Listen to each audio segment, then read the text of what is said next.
Good evening, everybody. My name is Eric Hynes. I'm curator of film here at Museum of the Moving Image.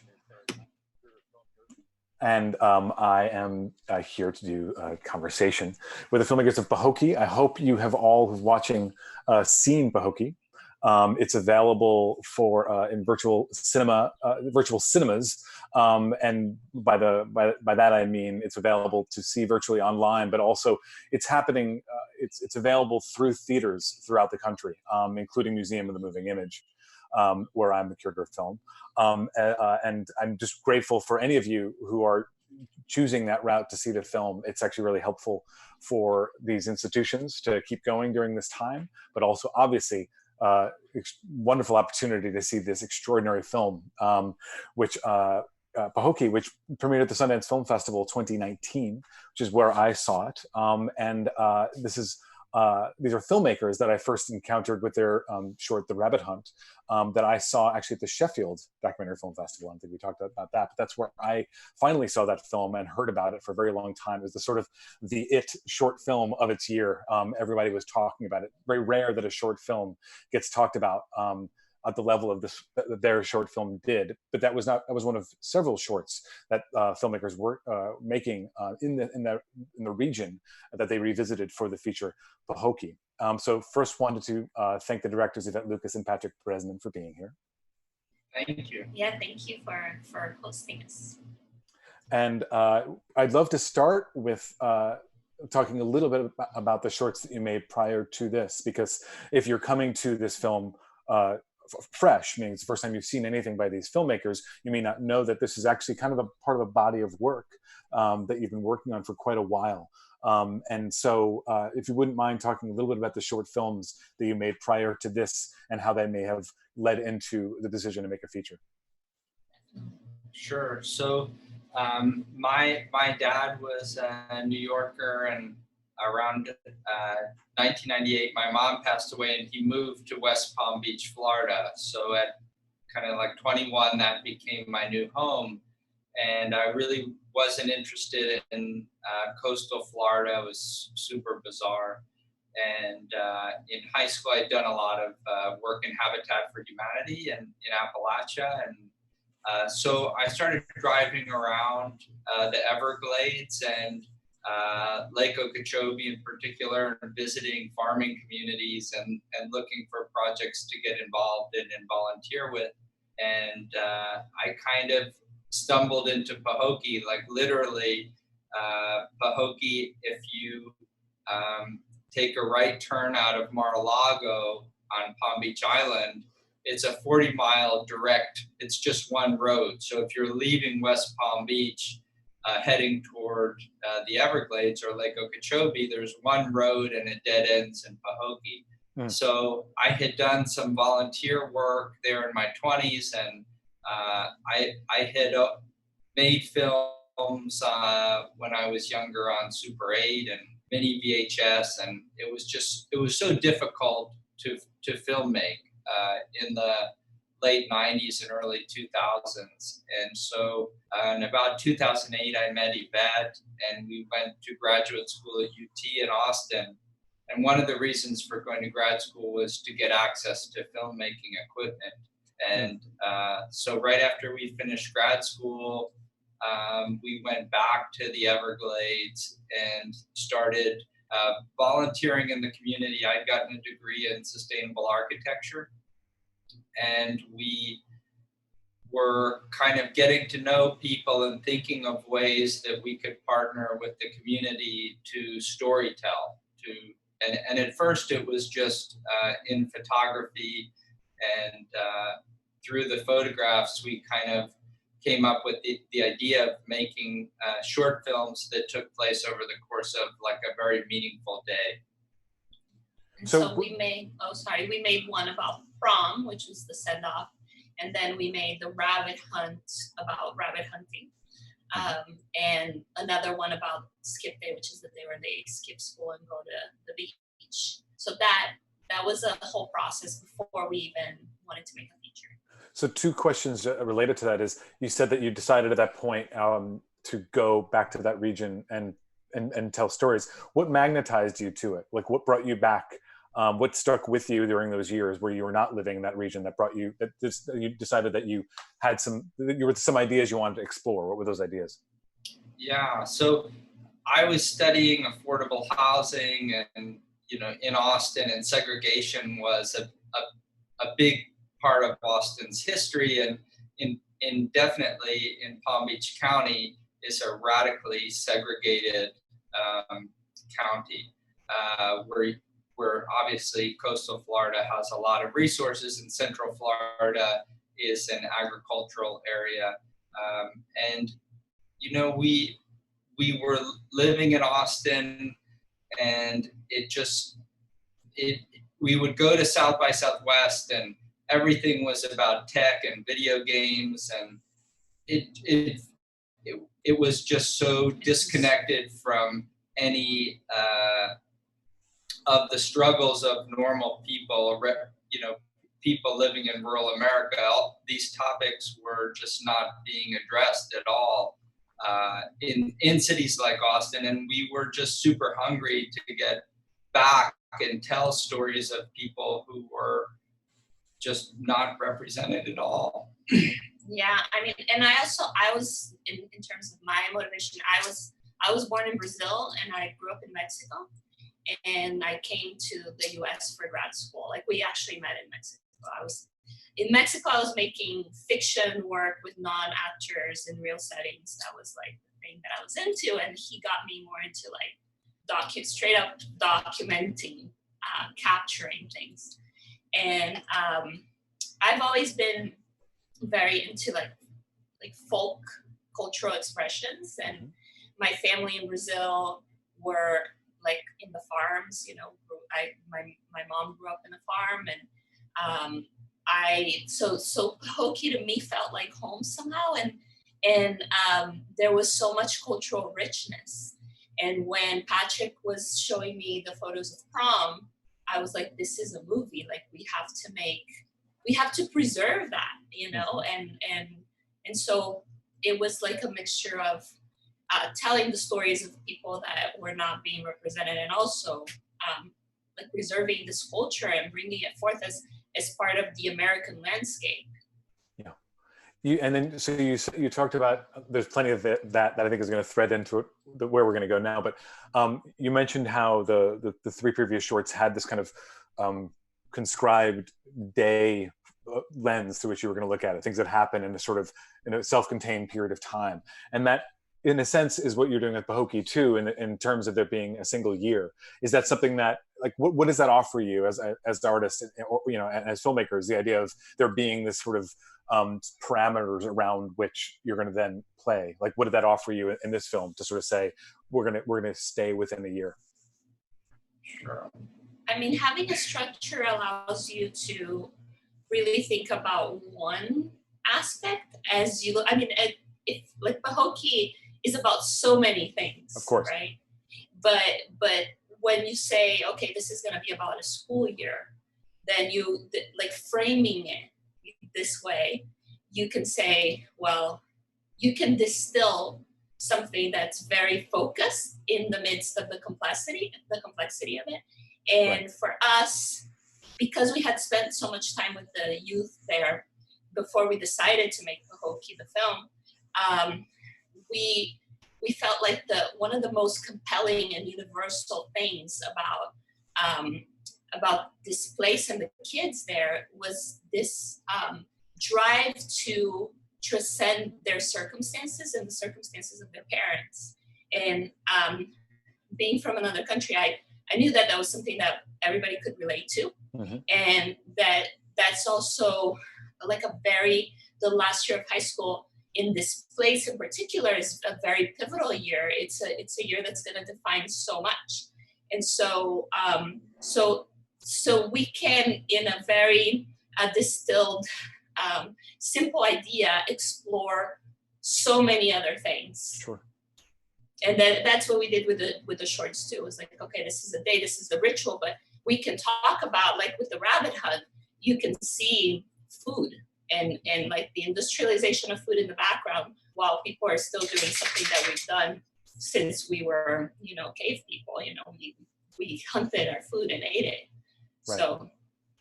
Well, because you, and I want to talk about this specifically, but you work in an observational mode with this film. I guess that those choices also allow there to be an implied or an overarching narrative without you having to like tell the story in a sort of fake way, in a false way. Like there's an arc that's happening and almost like beyond what you were doing. So you can actually kind of really just pay attention and observe within that. Yes. So definitely the very simple storytelling, like, okay, we know that this is a school year. Like as an editor too, I always think about like, if somebody's going to start watching a film, will they have the body rhythm of like withstanding the whole film? And if they know that there's an end in sight, or that they know where the thing is going to go, then they're more likely to stay for the whole ride. And so, yes, so a school year is an arc. And we also when we picked the kids that we were following, we were also picking kids who had goals. Uh-huh. And so each of them also had their own arc. That makes a lot of sense. Yeah. And well, the kids are incredible in the film. And I'm curious about having lived there for a while and worked with, subjects, characters, whatever word you want to use in the previous films. I mean, it's a tricky thing and a fascinating thing to then pick people to be in this movie. How do you pick them and not others? And you described obviously that that there's you have to pick some, and the fact that they had goals makes a whole lot of sense. But I'm curious about working through those relationships that maybe predated the film. Who winds up being central to the film and who's not, and how do you communicate that? Yeah, well, Chris was in all of our short films. He's the main protagonist in The Rabbit Hunt. Right. And we became very close with his girlfriend, Nykiria. So when Chris went off to college, Nykiria had basically been homeless her junior year. She had bounced between cousins and grandmothers and aunts. And her plan for senior year was to move from her aunt's house into Chris's bedroom. And we just thought that was a very compelling starting point for the film. And she had stayed, like she didn't want to move to where her mom went because she had this dream of being Miss Pahokee High School. Yeah, and so since she was in 6th grade, her dream was to be the prom queen. And so, and also to go to college and to be a nurse. Mm-hmm. And I think that story, against the backdrop of having no parents to come home to at night and moving into a room that was, football trophies of her boyfriend, and trying to forge her own identity and her own dream was just like such a strong starting point for us for a longer film. Plus we were already had a very intimate relationship with her. So mm-hmm. Mm-hmm. Yeah, so that was our starting point. We had become kind of familiar with a lot of the kids and the teachers through making the short films.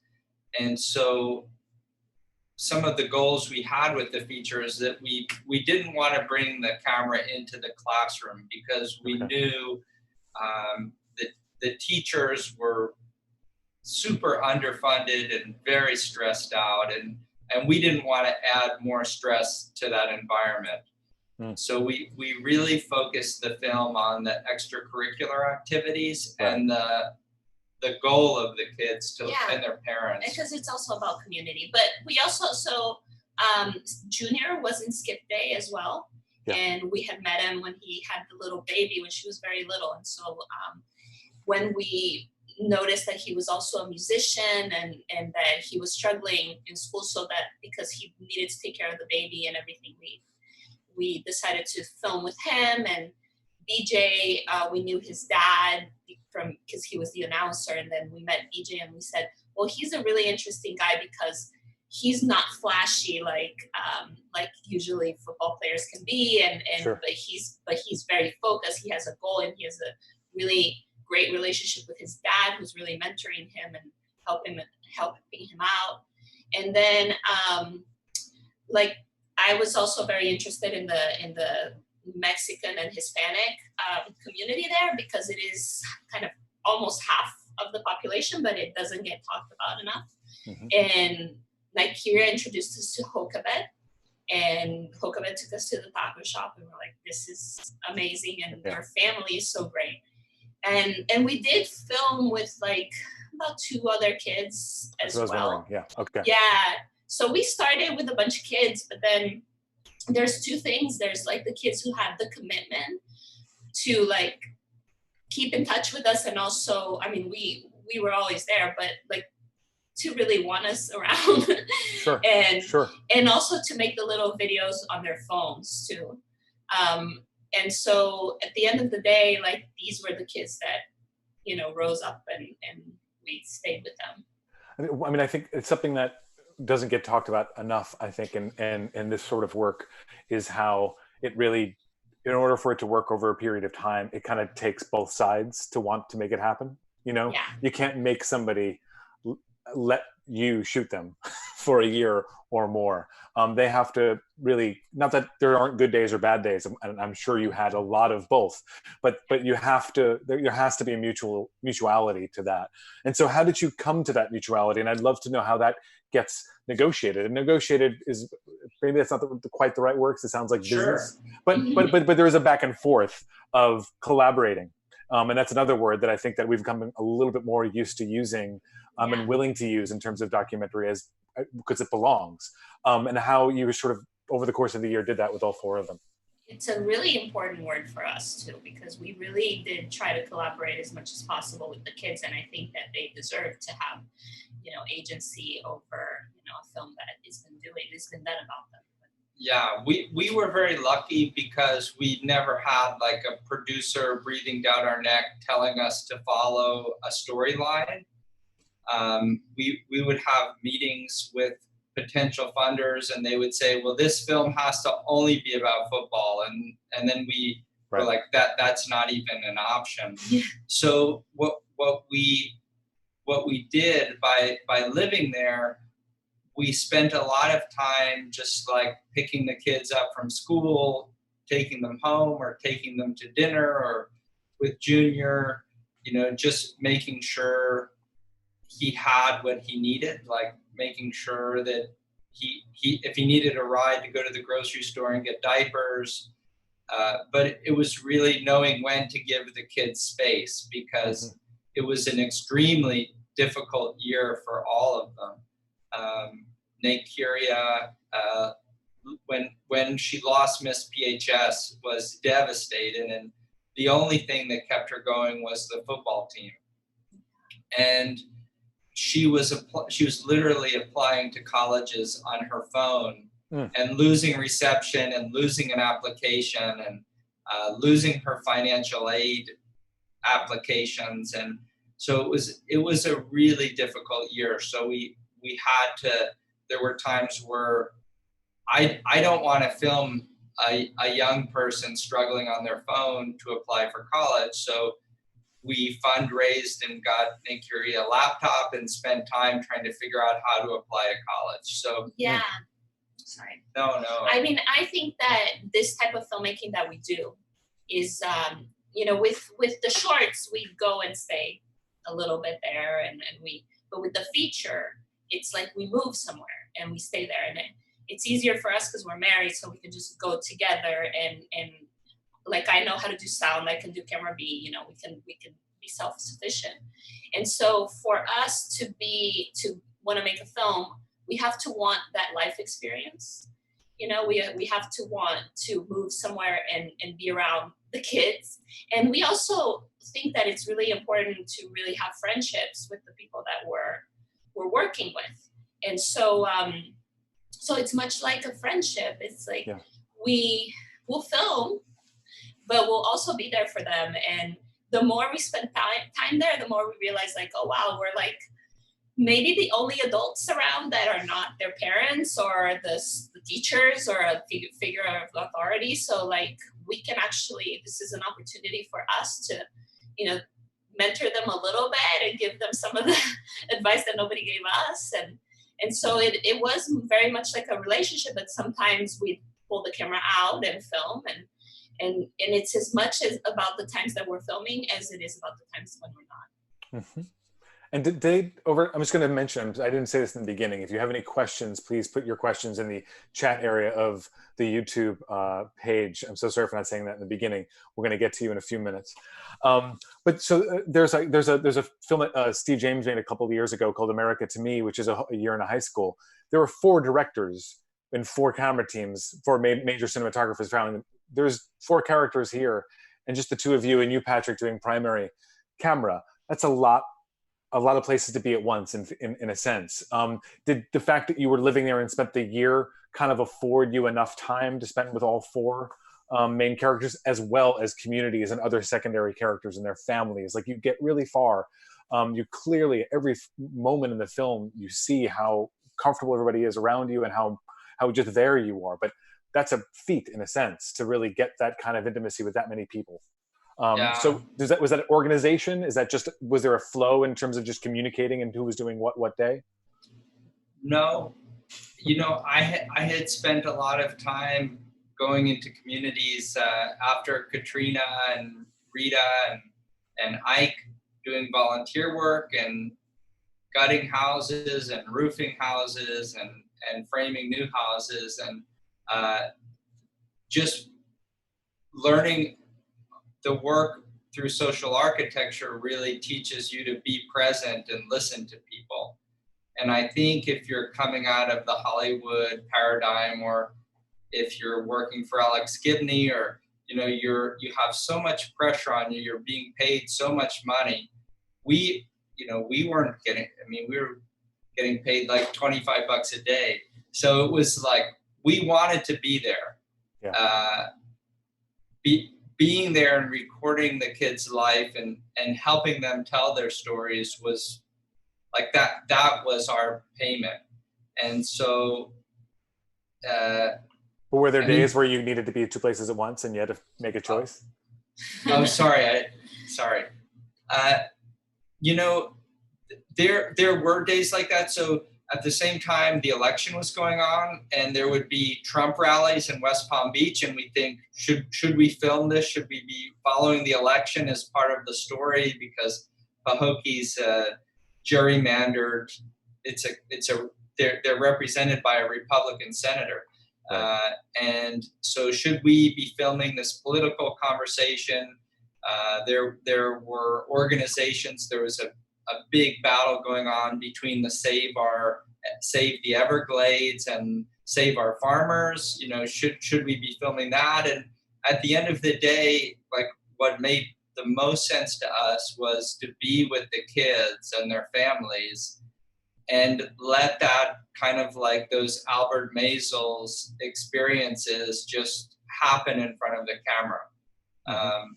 And we were filming every day almost, just even if it's just a little bit, or like just visiting with people. Okay. And so yes, being there for the full year affords us that. And also, like a football game, if he was shooting one camera, I was shooting the other. And that way, like, you feel like you get the whole experience with the cheerleaders and the band and all that. So, So also being self-sufficient.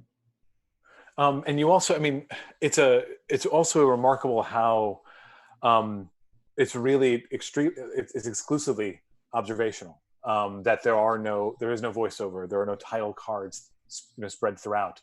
You're letting the footage and the experiences you're observing tell the entire story.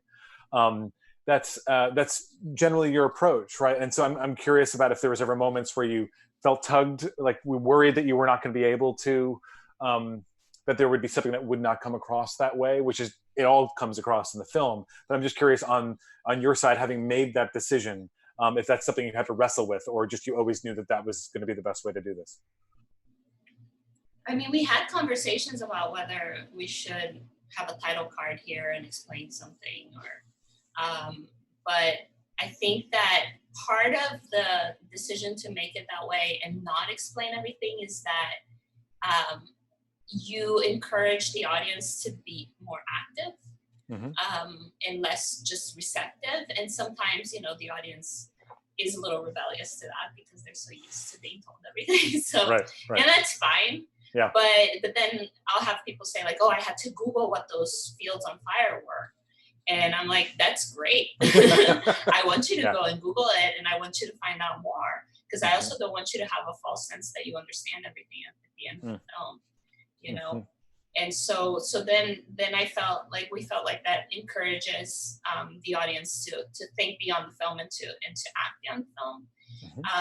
Like another question that sometimes for the audience doesn't get answered is like the shooting scene when that happens.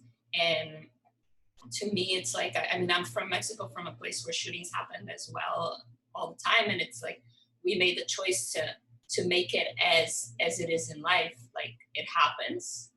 It's terrible. The community has to grapple with it. They don't always get answers.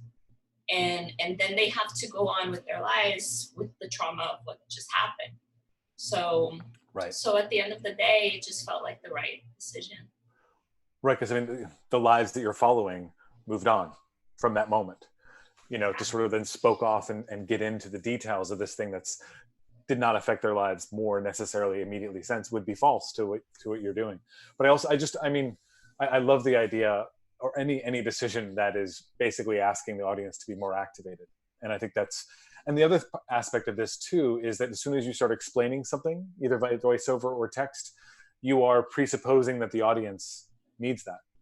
Yeah. And for the people whose story you're telling, the people that you're documenting, they don't need that information, you know? So it's, you know, like, I just feel like once you get into that territory, you're almost in a sense owning the idea that you're speaking to outsiders and you're speaking to people who can't figure this stuff out. And that's dodgy. I think it can be. Right. And that's also how we made the decision with the cell phone videos. It was like, we felt that if it was truly like, the kids had no chance to express themselves from their hearts or what they were feeling, or that there was going to be a gap, and that they really needed a way to do that. But I also didn't want to sit them down and interview them and pull things out of them that we felt would serve the film. So what we decided was to just give them agency with a language that they already had, because the cell phones they were already using. Yeah, I mean, if you go into Pahokee, there's like at least 100 people on Facebook Live. Right. So it was a very common visual language and very accessible. And when we started the film, the kids were so depressed because they weren't going to have a yearbook. And the classes before them had yearbooks. And so we really wanted this film to feel like a little bit like a yearbook. And so a great way to try and achieve that was we asked them to submit journals about how they were feeling or how senior year was going. And we were, you know, very lucky that they took it seriously and captured some really beautiful moments. Yeah, and they're much more fluid than an interview, so that's sure. Great. And I love how, again, you don't explain what those are doing there or what function they have. But I love how, like, for me, the way that I could really feel that this was something that was being worked out between the filmmakers, and them.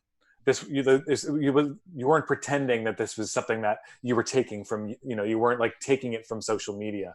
It was them recording, and I love, and again, I was able to do that as an audience member to sort of deduce that this was something they were invited to do, to give them this voice or this opportunity to express themselves in this different way. So I just love that there is that aspect of the film, again, without explaining itself. It just feels organic to the film. Yeah, I mean, it's very important for us that the audience has their own experience while watching the film, and every audience member will have a different experience, and that the wheels are turning in your brain, you know, as you're watching, and you're discovering things as an audience member. I mean, I think that is why we choose to make experiential films and not films that are didactic. Right.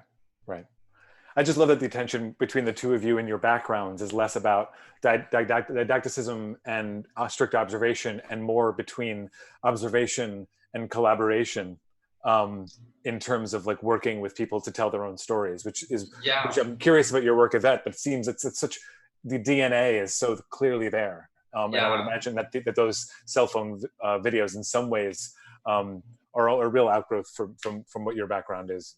Yeah, I mean, I love Frederick Wiseman's films. I just was lucky enough to discover them in undergrad, and but I didn't want to make Frederick Wiseman films because I didn't want to study people. We didn't want to go to Pahokee and study systems, and we really wanted to make a film that was a document that the community could be very proud of. You know, I don't know that communities that Fred has made a film about like necessarily want to show everybody the film, but we really wanted to make a film that the community could go out to the world and say, this is who we are, and we're very proud of it. And without glossing over the hard things, you know, because that's also an easy thing to do if you want to please the community.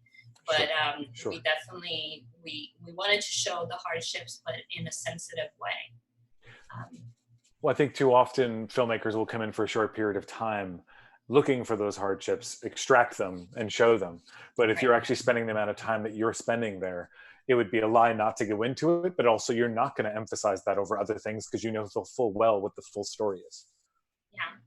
Yeah, and you can see the hardships, you know, they're there. We don't have to concentrate on that, because once you're concentrating on that, then you're doing a disservice to the, you know, to the strengths and all the other wonderful things. Yeah. I'm going to begin a few questions in from the audience. Marlene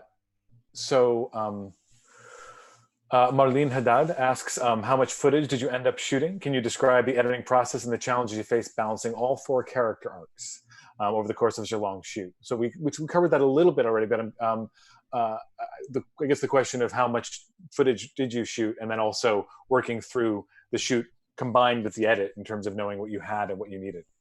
Yeah. I mean, we shot about 300 hours over a year, which is, it's an okay ratio. It's a lot. It's a lot to deal with in an edit, that's for sure. Yes, and I'd say that there was a lot of it that were football games, because as you know, when you're doing direct cinema, like you can't not shoot a game because you don't know if they're gonna lose, and then they never lost. Right. So yeah, so that was because in the other parts were like sort of easier to figure out where they went, and you have a year, so you have the seasons and you have Christmas, and you can kind of help with the structure in that way. The football and were you assembling as you went? Were you doing an edit along during the year? No.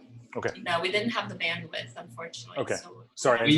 We were cutting samples for grant applications, and that's so hard with this type of film because it's an unfolding film.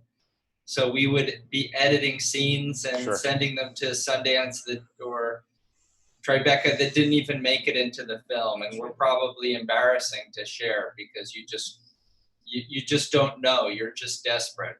Yeah. And so we had a lot of footage, and we wanted to do something unique, which was have we had paid interns from the University of Texas, and then that was a real challenge, like providing an educational experience and teaching people how to edit while trying to like edit under stressful deadlines. So it was a real learning experience.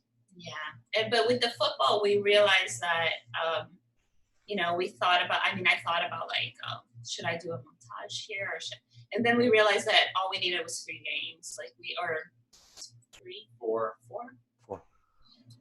3. but it ended up being that like most of that footage we didn't use at all of the football games. So that was a big chunk of it. Okay.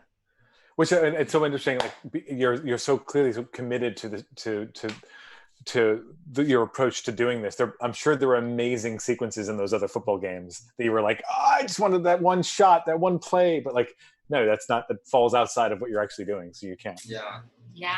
We had a wonderful protagonist who was Mancuria's best friend, and she was a youth pastor at a church across the street from the high school. And so we filmed maybe 10 or more church services that were just so powerful. She did dancing. Yeah, and the church services, the services after like a big football win or after the shooting were incredibly powerful reflections on how a community grapples and has this intense spiritual connection to get through these times, and none of that made it into the film. I think that was at the end of the day, it had to be under 2 hours. Right. Yeah. That's a tough choice. That's a tough choice to make, to lose so much, right? I mean, because otherwise you're shaving everybody's story down even further. So losing exactly. Pahokee has 30 churches. 30. Yes. So it was very hard to not have that aspect of life in the film. These choices are so impossible to make. I mean, you made wonderful choices in the edit. But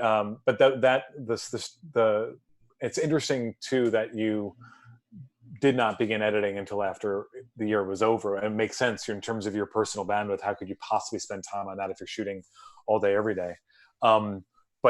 But that's just so interesting, because in some ways you really have that kind of true experience of the film existing 2 different times. You know, what you observed, what you shot, and then actually handling it as material and treating it as material, which must be really, really hard because you're so close to it. Yeah.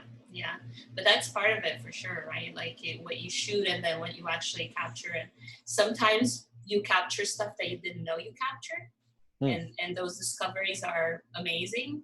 And that's like one of the reasons we do it this way, you know, that the one thing that we've been influenced by observational filmmakers to do is this, like when you're there and you're still and you're listening and you're capturing and things unfold in front of you, you discover things. And so those are the beautiful things when you're looking at the footage and you're like, oh wow, this actually happened. We actually filmed that and nobody can deny that, you know. So Ivete, you're often doing sound? I'm doing sound. I'm doing camera B in games, or like when the girls are changing, that was me. I'm just curious what the it's the, you know, they're doing sound in those situations. How are there things that you're hearing that you're then communicating to Patrick that he needs to shoot because you've got the ears in a way that he doesn't? Yeah, and especially with Hokabet's family at the taco shop and at their house, because Patrick doesn't speak Spanish, so then I'm like nudging him and keep the camera there, you know? But still, like, well, at least in the taco shop that I was able to use lavs a little more. And that made it easier.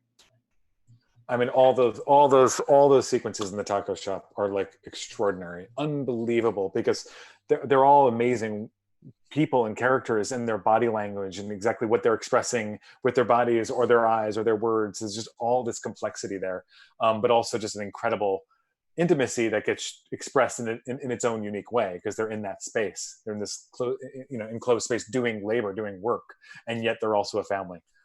Yeah, that speaks to really having fabulous protagonists, like people who just are so comfortable with you and the camera, and they truly can just be themselves. And I think that family is very special. Clearly. There was a question about characters. Somebody really enjoyed the film and would like to keep up with each of the cast members. There's a chance that you'll do a follow-up film, where we could find out where are they now. We probably won't do that, but we're very involved in the kids' lives. And so if you go to the Facebook page of the film, you can see they're tagged in a lot of the images, and you can kind of go in a Facebook wormhole, like seeing what they're doing with their lives.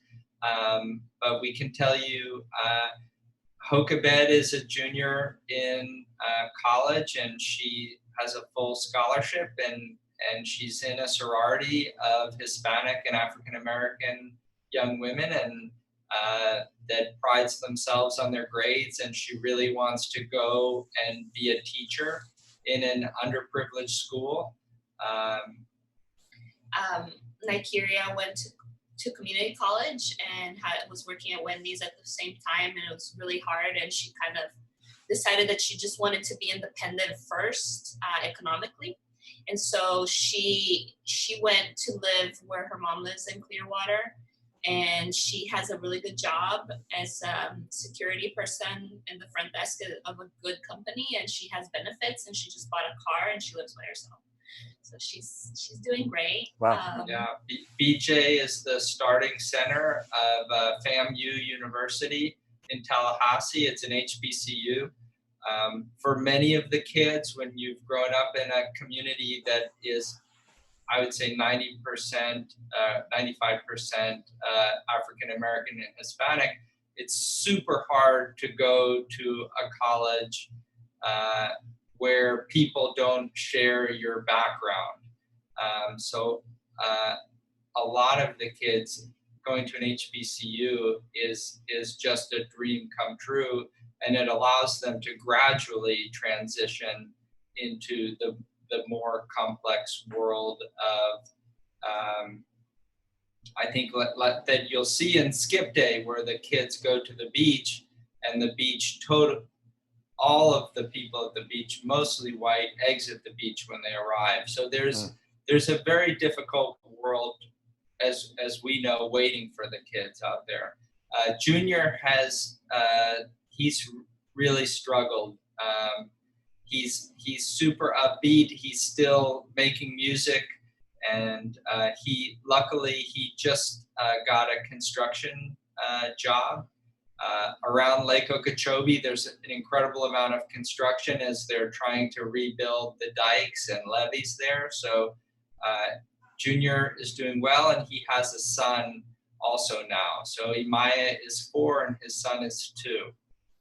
And also Monument did a Q&A with the kids that's available online, and this was done like within this month, so you can just look at the Q&A and see how the kids are doing. Yeah, and you can write them on Facebook too and they'll write you back. And if you have an interest in helping any of the kids out, they're amazing, all 4 of them. So please do. There's a question about working with the school and how you're able to get such good access from the school. I think it had a lot to do with making the short films, and we were going to the other side of the county a great deal and lobbying for donations to the school, technology donations, and we were also lucky enough to get a Knight Foundation grant where we were able to give some art scholarships. So we had spent a lot of time in the community doing photography. But I think the most important thing was making the shorts. And when we first got our first premiere for the send-off, which was at Sundance, we brought the kids with us. We didn't have any money, but we did a Kickstarter. We got money for the kids to come, 2 kids, a parent, and a community photographer who had been helping us. And we made a point of doing that with every short. When we went to Cannes, we took 2 girls with us. And so like the fact of making something, showing it to the world with the people that you made it with, and then coming back to the community, showing it there, and then, being on board with what you're doing, that was a process of like 2 years before we started filming. And so I think that the school trusted us because of that. Yeah, and we really made it a commitment to we didn't want to make a football story by any means. So I think they were just not used to people coming to them with a proposal that wasn't solely based on football. Yeah. Right. So somebody asked a question, the shooting scene was a surprise? Is such violence common in Pahokee, or is that an isolated incident? It's very common. I mean, there was a party, like a back to school party, for teens at a club in Pahokee and there was someone was shot there in our first month of recording. And at night, living in Pahokee, you can hear gunshots quite often. So there's definitely gang violence, and it is as common as it is presented, like where it happens and then there's a period and then it can happen again. So it is a thing that they deal with. And I mean, we were very conscious of the fact that media, especially TV news, comes to the community when those things happen. And they have been for so long seen as the place where shootings happen and the place that you shouldn't go because it's too dangerous. And so we show it as part of life, but we don't fully focus on it the way that media would do. Yeah, I mean, obviously we didn't go to Easter in the park as everyone else didn't go there because they thought a shooting would occur. I mean, it's these shootings in our country, in all across the country, are spontaneous and deadly. And I think what's so powerful in that scene is you see mothers covering their children, mothers telling their children, look at what happens, look at what this does to our community. This man. Yeah, and I think that so many times we only see shootings in the news when there's a reporter standing there with a microphone and we see a crime scene in the background. And what that does, unfortunately, is it makes everybody a suspect. But when you see something unfold like the shooting did that day, you feel how traumatic it is for everybody who was there to just enjoy their families and their community. Yeah, I'd say personally, because I'm from a part of Mexico where all these shootings started happening because of the cartels, and I would also see documentaries that were just about like dissecting an act of violence or like trying to figure out like what's going on this side and this side, and it was almost felt sensationalist sometimes, and when you're doing that, like it's important to understand the systems behind it. I know, but sometimes when you're doing that, you're losing track of the real people that are grieving for their community, their park, their state of mind. And so showing the true effect that had in a park on a day like Easter was very important to us. And there's also just an interesting side aspect of that, is that it's a moment where probably more than in other moments of the film, we're aware of you as filmmakers being present. We're aware that you're also in this space. And it seems like there's almost the way that you let that one shot in particular play out. It's almost as if like you're allowed for us to see you forgetting that you're a human being too. Like you're very exposed. And then I assume that's you, Patrick, shooting that, and then sort of like going to another spot where you hit the ground, and you allow us to see that too, and I don't think it makes it about your experience, but we're allowed, amongst the many pieces of information we're taking in, we're also thinking about your recording.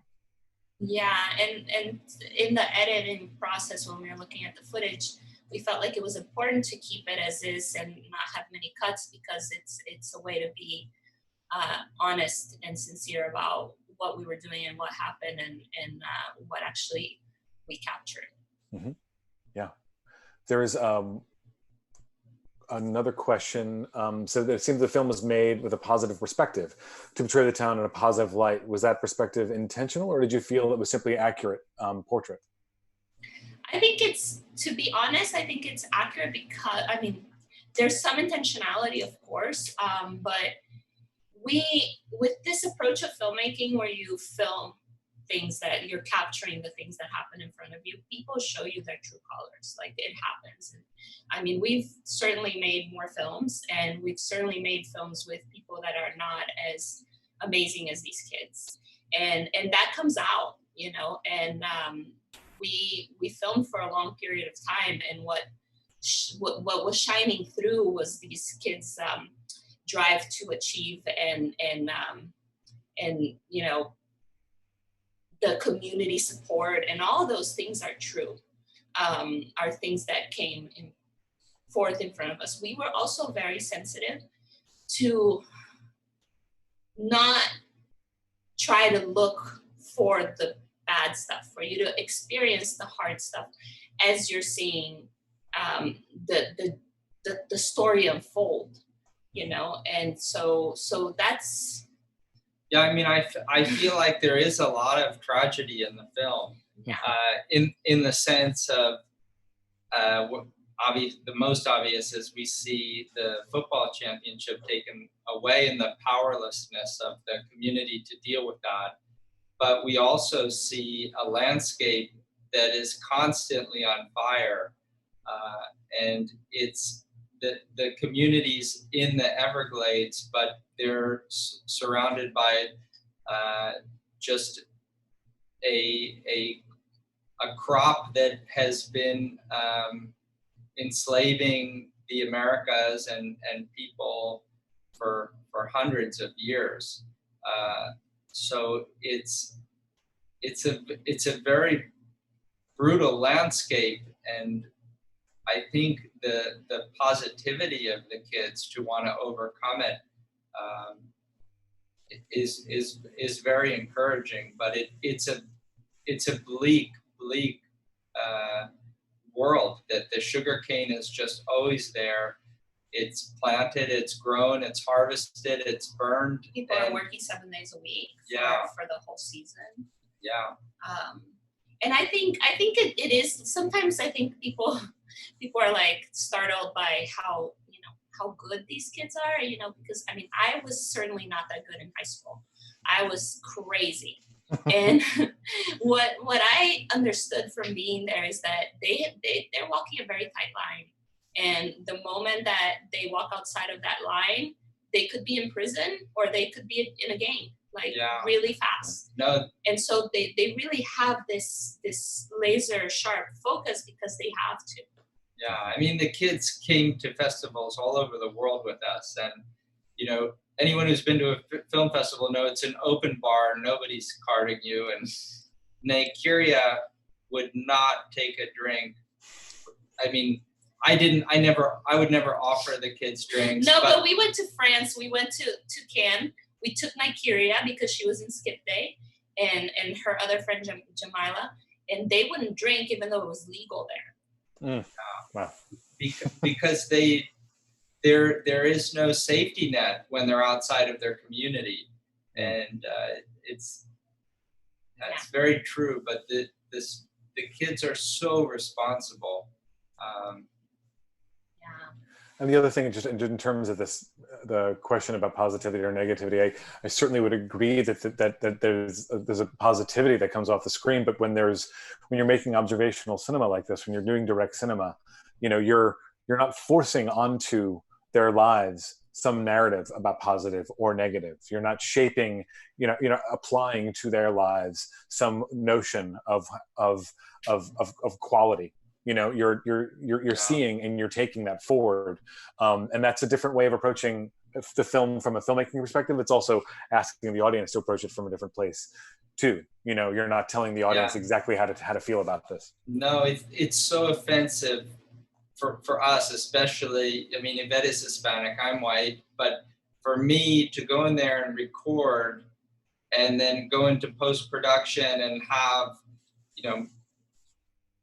a person who's not from the community lay a soundtrack, or, I mean, it's so offensive to when I'm in a film and filmmakers put music over scenes. Right. Not narrative film, obviously, but observational, or a lot of people say they make verite film and there's music all over it. Like Pearl Jam or something. Yeah, It's so you're guiding offensive. the audience. You're guiding the audience to tell them how to feel about something. Right, exactly. It's so offensive and vile, and I mean, yeah, we feel like we're more respectful when we do yeah. that. I mean, we're not going to Sundance and getting a film into a bidding war, and maybe because of these tendencies that we don't want to manipulate an audience, and we don't want to put music all over a film and destroy it. But yeah. We're just about out of time, but I do think that there's one more question, which is an interesting one in terms of the not revealing Junior's, the mother of Junior's child, and is that something that came from just a conversation with Junior and a decision together not to get into that? There's a lot of things. They were broken up, and she was very shy.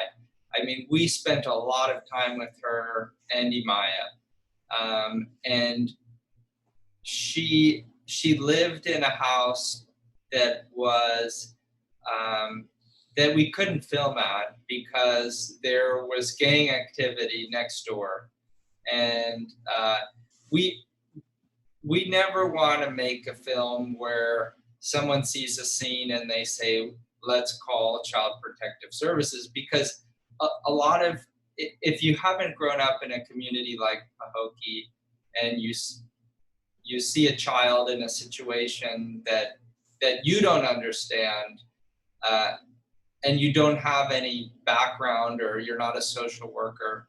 Yeah, the child wasn't in danger. She wasn't in danger, FYI, but it wasn't a safe place for us to go and film with her. To come in and film, like we would be calling attention to her that might be then dangerous for her, you know. So we didn't want to do that, and so we, at a certain point, we talked about it too, in terms of like what you were saying, like what do you explain, what you don't, and we felt that there's a lot of scenes or a lot of characters in movies where it's a mother and a child, and you don't know what happened to the dad. Right. You know, and we don't see that often with a dad and a child, and we thought that was an interesting thing to propose to an audience, is like this kid, when he takes care of his daughter, he's alone, and that's his reality. It's the truth. Yeah, she had missed a lot of school the previous year when she was pregnant. And so Junior, in some ways, was allowing her to go to school, and he was staying home and babysitting. And so it was take her to his home. Yeah, so it was just a trade. You know, if we had filmed the year before, maybe we would have seen them together more. But at this point, their lives had separated, and it's just it speaks to what I think is so beautiful about your approach in general with the film, which is that yes, this is a period of time during which we're going to get to know these people and some of the people in their lives. But here's an aspect where if you're watching and you're getting to know Junior, you're like, well, there's a story there because I don't know everything. And that's a good thing. It's a good thing that I'm walking away from the film, taking in everything that I've taken in, but I still know that there are more stories I don't know. Other people's lives I don't get a chance to get as close to. To me, that's a really beautiful gift to be giving the audience, rather than having the audience walk away thinking that they know everything about everybody. Yeah, I mean, you have to make decisions like what an audience, if we don't have the bandwidth to tell her complete story and explain what's going on in that world, then you can't show 1 minute of it. Because then it's the film ends and there's big questions like, why this or why that? So you really have to be able to dedicate a lot of resources and screen time to tell some stories that don't make it into that just can't fit into the film. Of course. But she's a beautiful young woman. Yeah, she's very sweet. Yeah, she's not a bad person. No, she's doing really well. Graduated. She graduated with honors, and right. she's in the film, but we just don't see her as Junior's partner and Imaya's mother. Okay. Well, thank you both so much for spending this time with us on a Saturday evening to talk about this incredible film. The film is remaining available for viewing online. And I assume they've got more of these coming up, but certainly I would recommend that everybody find the Q&A that has the students, the subjects of the film.